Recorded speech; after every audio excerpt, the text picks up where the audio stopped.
I never told my son about the investment account. Not the full amount anyway. He knew I had some savings.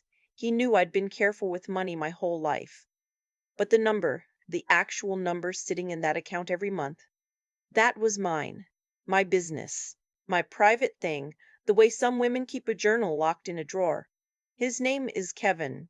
Kevin Thomas Bellamy, named after my late husband's father, a man who fixed diesel engines for 40 years and never complained once about anything. Kevin has his grandfather's jaw and his father's eyes, and for most of his life, he had his father's heart too. Steady, reliable, the kind of man who calls on Sunday just to check in. Then he married Renata. I want to be fair here. I really do. I've spent 2 years trying to be fair about Renata. She's not a stupid woman. She's not even, I think, a cruel one. Not deep down. But she is the kind of person who walks into a room and immediately starts calculating who in that room is useful to her. I saw it at their first Christmas together. The way her eyes moved, the way she laughed loudest when Kevin's boss walked in. She sized me up that first Thanksgiving and decided I was a zero. Retired schoolteacher, sensible shoes, drove a 7-year-old Buick, lived in the same ranch house in Greenville, South Carolina I'd lived in since 1987. She smiled at me the way you smile at furniture. I didn't say anything. I'm 67 years old. I have outlasted things far worse than a daughter-in-law with ambition and a short attention span. I smiled back and passed the sweet potato casserole. For the first year of their marriage, things were manageable.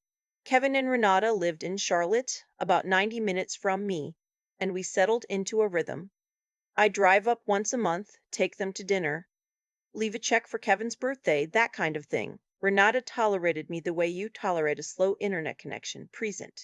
Mildly frustrating, not worth the energy of a real complaint. Then my granddaughter was born. Lily, 7 pounds, 4 ounces, born on a Tuesday in March with a full head of dark hair and her great-grandfather's stubborn chin. I drove to that hospital so fast I got a warning from a speed camera on I-85. Everything changed when Lily came. Suddenly, I was useful. Suddenly Renata was calling me on Wednesdays. Could I come up this weekend? Lily's been fussy and we're exhausted. Could I stay through Tuesday? Kevin has that work trip and I just can't manage alone. I came. Of course I came. I wasn't keeping score. I was just a grandmother who wanted to be near that baby. And if being near her meant folding Renata's laundry and making dinners and not minding when no one said thank you, well, that was fine with me. What I didn't fully understand then was that Renata had begun a second calculation. It started with small things. Comments about the house being too small now that Lily was here. Remarks about the Charlotte School District, how the good neighborhoods were expensive, how Kevin's salary was stretched. She said it lightly, always lightly, the way you mention rain on the horizon. Not as a complaint, just a statement of fact. Just the way things were. Kevin, to his credit, never directly asked me for anything. But I could see it. He'd gotten quieter around me. A little careful. Like a man who knows something is being decided somewhere above him and hasn't decided yet how he feels about it. One Sunday in October, they sat me down at their kitchen table, the one I'd helped them pick out at IKEA 3 years earlier, and told me they'd found a house. It was a beautiful house. 5 bedrooms, a yard for Lily, good school zone, a neighborhood with sidewalks and a community pool. It was also $620,000. Kevin explained the math, their combined income, the down payment they'd saved, what they could qualify for on the mortgage, and then he looked at me in that careful way and said they were about $80,000 short on the down payment. I looked at my son's face. I looked at Renata's face, which was arranged into something that was supposed to look humble, but mostly looked like someone waiting for a signature. I said I'd think about it. What Kevin didn't know, what neither of them knew, is that I had been thinking about it for months, because I'd seen this coming the way you see weather. I'm not slow. I taught 8th grade English for 31 years. I've read enough stories to know when I'm in one. I called my financial advisor, a woman named Patricia, the following Monday.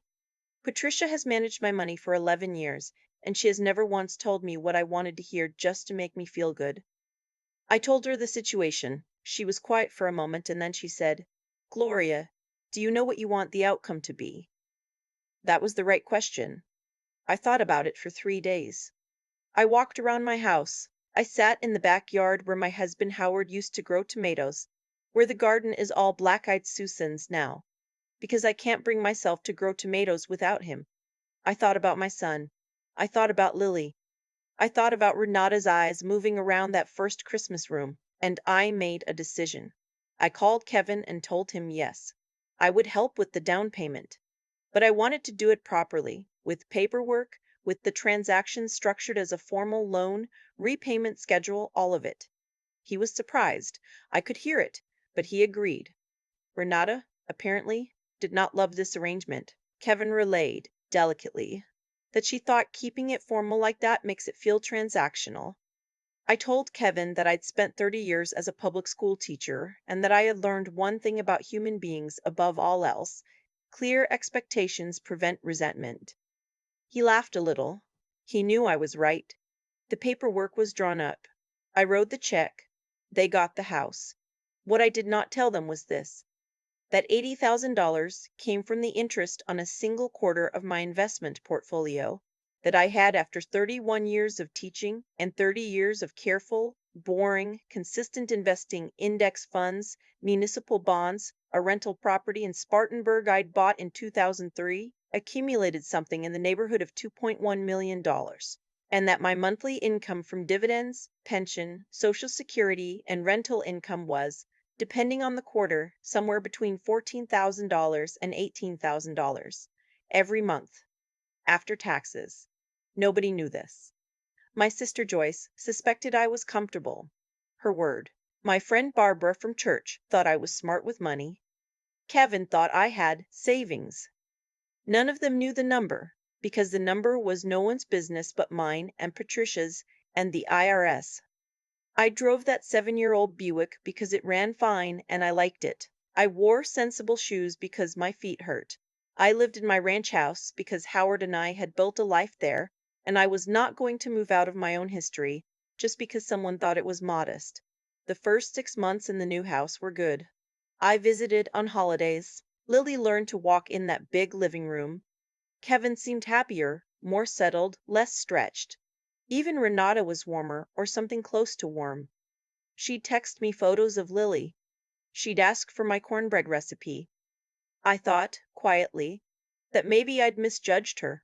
I had not misjudged her. It was a Tuesday in April when I drove up unannounced, something I almost never do.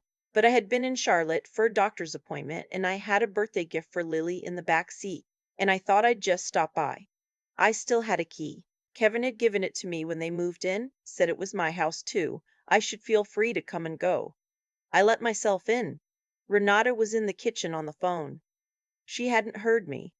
I set the gift bag down quietly and was about to say something when I heard my name. Not my name exactly. She wasn't using my name. She was saying his mother. And the tone of it. I stood very still. I heard, "She's just always here. I'm so tired of it. She acts like she owns the place."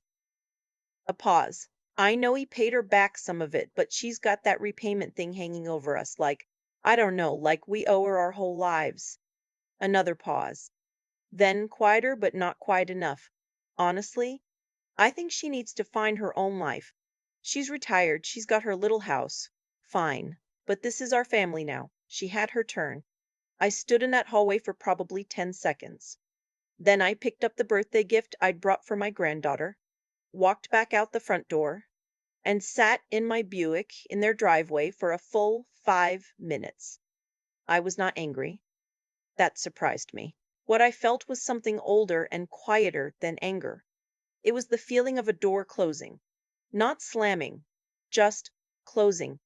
I drove home. I called Kevin the next morning. I told him calmly that I thought I needed to give them more space, that I'd been coming around a lot, and maybe it was time I pulled back.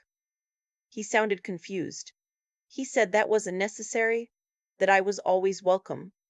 I said I appreciated that, and that I just wanted to respect their family's rhythm. He said okay, and there was something in the way he said it, relieved maybe, just a little, that told me Renata had already been talking. I did not tell him what I'd heard. Not yet.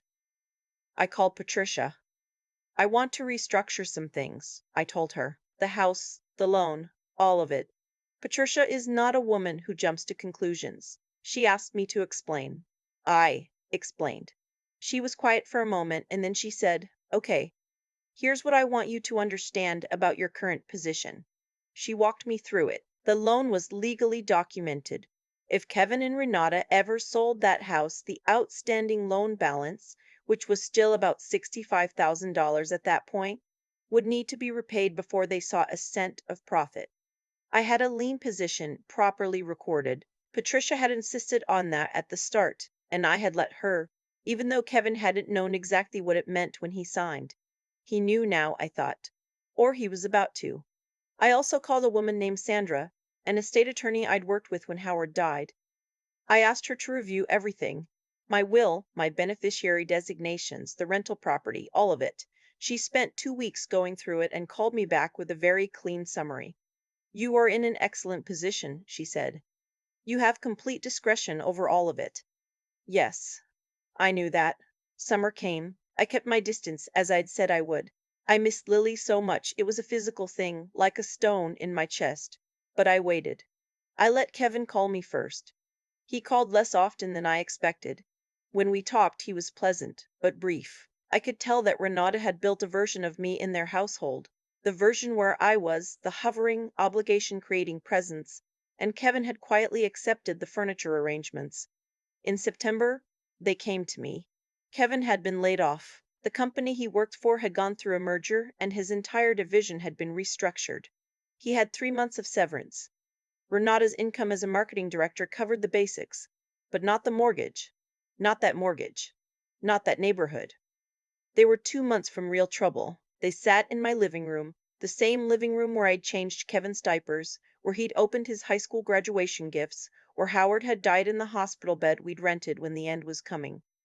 They sat on my sofa, and Kevin told me they needed help. Renata sat beside him. She was looking at the floor. I had thought many times about what I would say in this moment. I had imagined being colder than I am. I had imagined some version of myself that was harder, more satisfying. But when I looked at my son's face, Howard's eyes, his grandfather's jaw, all that familiar geography of a person I had loved before he could even speak, I couldn't find that version. I said, "I know. Let's figure it out." Kevin looked up. I told them that I was going to help, but I also told them that I wanted to be honest with them about some things first. About my finances, about what I actually had and what I was actually capable of. Because, I said, looking at Renata, I thought there had been some misunderstanding about who I was, what I had to offer, what I was worth. Renata's face did something complicated. I told them the number. Not the whole thing, not all at once, but enough. Enough to make Kevin go very still. Enough to make Renata's perfectly arranged expression come completely apart. I told them I had been making careful choices for 40 years, that I drove the Buick I liked and lived in the house I loved and wore shoes that fit my feet because those things made sense to me, not because I was limited. That the $80,000 I had given them for their down payment had been, for me, approximately what a bad month of dividends looked like. That the repayment schedule existed not because I needed the money, but because I wanted us to be honest with each other. I said that last word slowly. Honest. Renata looked at the carpet for a long time. Then she looked at me, and for the first time since I'd known her, what I saw in her face was something I recognized. Genuine embarrassment. Not the performance of embarrassment, the real kind, where a person realizes they've been the worst version of themselves in front of someone who has been watching. She started to say something. I raised my hand slightly. Not unkindly. Just, I needed to finish. I told Kevin I loved him, that I had always loved him with the kind of love that doesn't calculate and doesn't keep score and doesn't get tired, that I had pulled back this summer not to punish him, but because I had understood, finally, that I had been showing up in a way that wasn't wanted, and that I had too much self-respect to go where I wasn't wanted. I told Renata that I understood that merging families was hard, that mothers-in-law were complicated, that I had never wanted to crowd them or make them feel indebted. But I also told her that what I'd overheard in April had hurt me, that she had her turn was one of the crueler things anyone had said to me in 67 years, that I was not a season someone got and then put away. The room was very quiet. Kevin's voice when it came was rough. Mom, I didn't know she said that. I know, I said. That's why I'm telling you now. Renata was crying. Quietly, hands in her lap, not performing it. I believed it was real.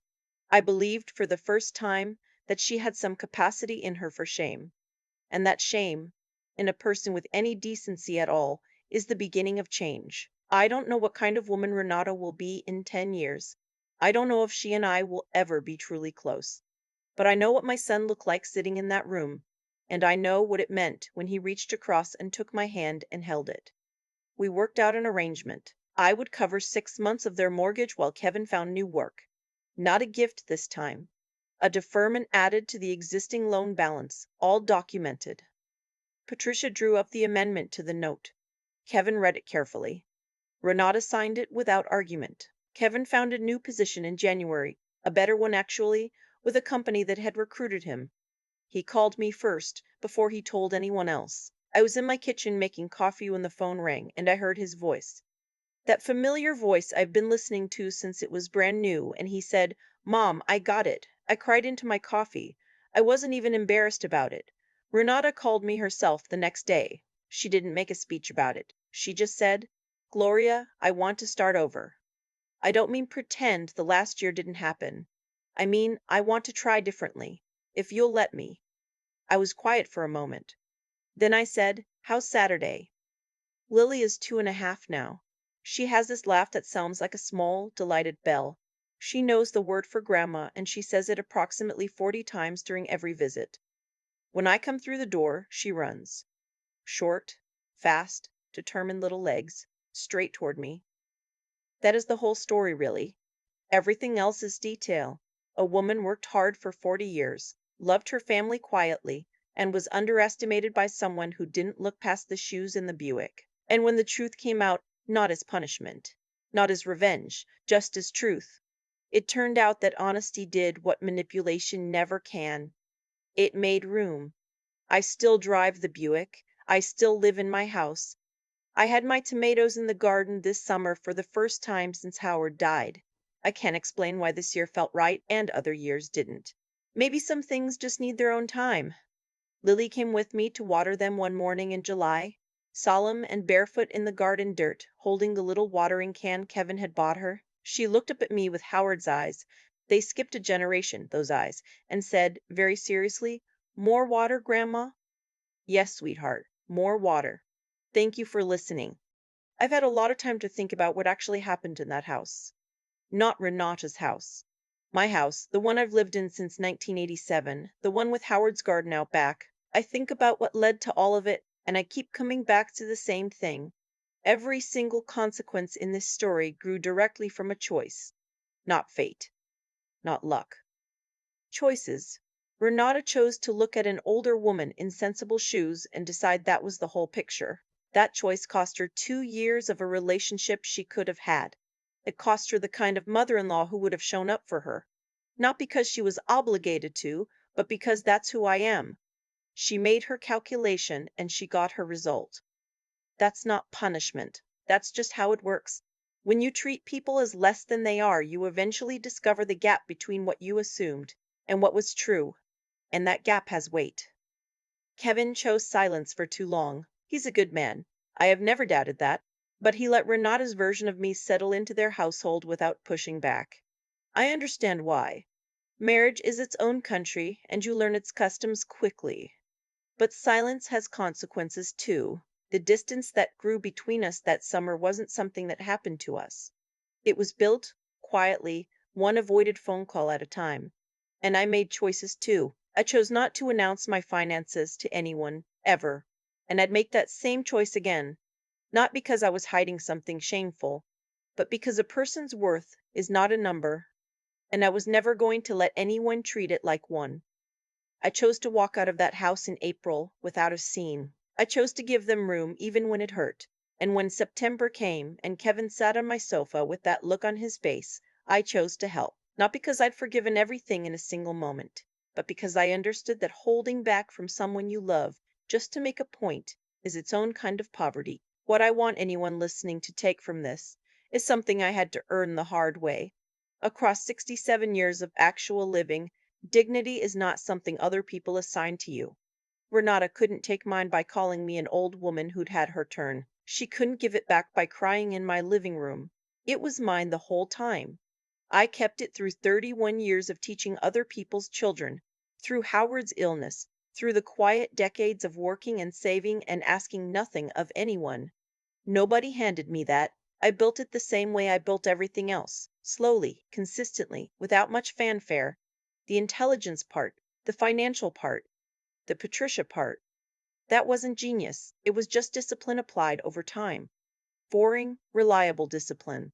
Anyone who tells you there's a shortcut to security is selling something. There isn't. You show up. You make the careful choice instead of the exciting one. You do it again the next month, and 30 years later, you have options. Options are freedom. Freedom is dignity.